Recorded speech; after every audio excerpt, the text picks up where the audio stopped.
we have this going on right here, right? So this positive, this is what we get, all right? So the attack of the sort of water molecule, right, happens on which of these carbons? The more substituted.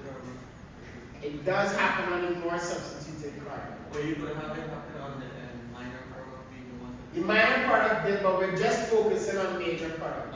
So remember, this is still Markovnikov. Right? So if it's Markovnikov addition, it's still going to attack the more substituted carbon. And then goes off like this. So we end up with now. Now, let's talk about stereochemistry. Okay. Alright? So if this is attacking on this side, that means we're going to push something either up or down, right? So in our example, I'm going to push alright. I'm going to push, let's go ahead and do something like this. And I'm going to push this down, right? This methyl group I'm going to push down. And I'm going to put my sort of hydroxyl group on top like this. But if the hydroxyl group is coming from on top, that means that my mercury is going to be in the opposite direction. So this is anti-addition. Alright? So this is anti-addition, still Markovnikov, right? And then from here I get the sodium borohydride, and simply you don't have to draw the mechanism for this one, but simply we're going to change our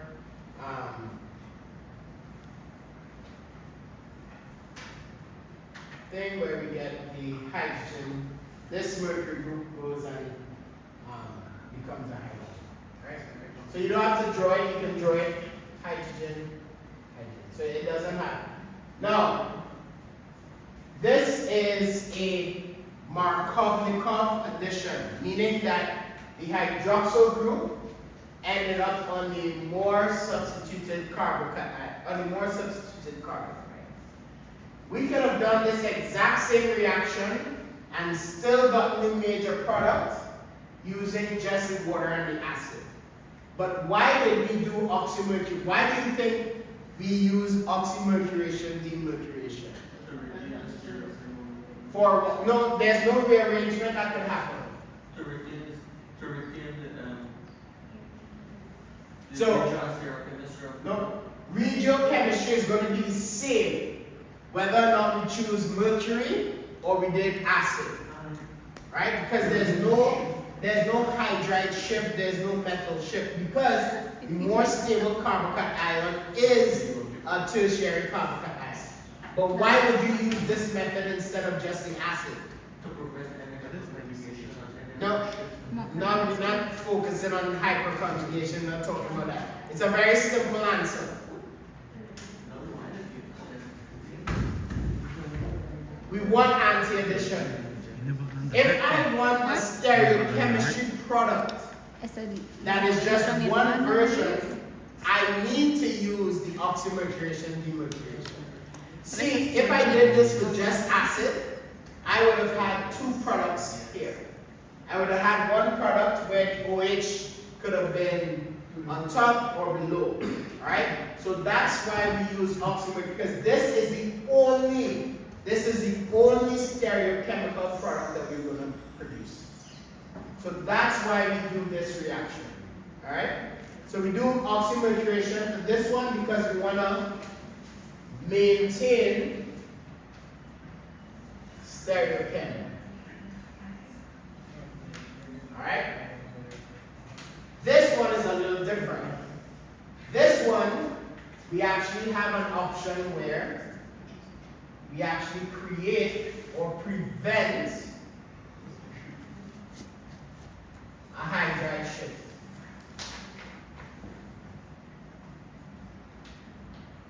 So in this version here, right? If I had this version, I could have had a positive carbon ion form here, and then have a hydride shift to make the carbon ion form here. So in order to maintain regiochemistry, I use the oxymercuration DP3, right?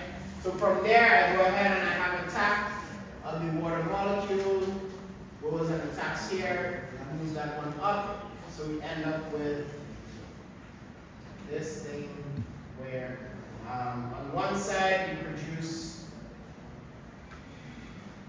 the mercury acetate, and then on the other version we have this hydroxide, right?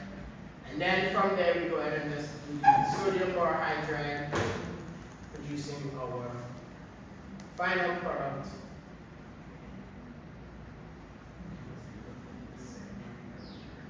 Alright? Now, there's a step in between going from the water to the hydroxyl, and that's because you get an OH you take away a hydrogen and so forth. Anyways.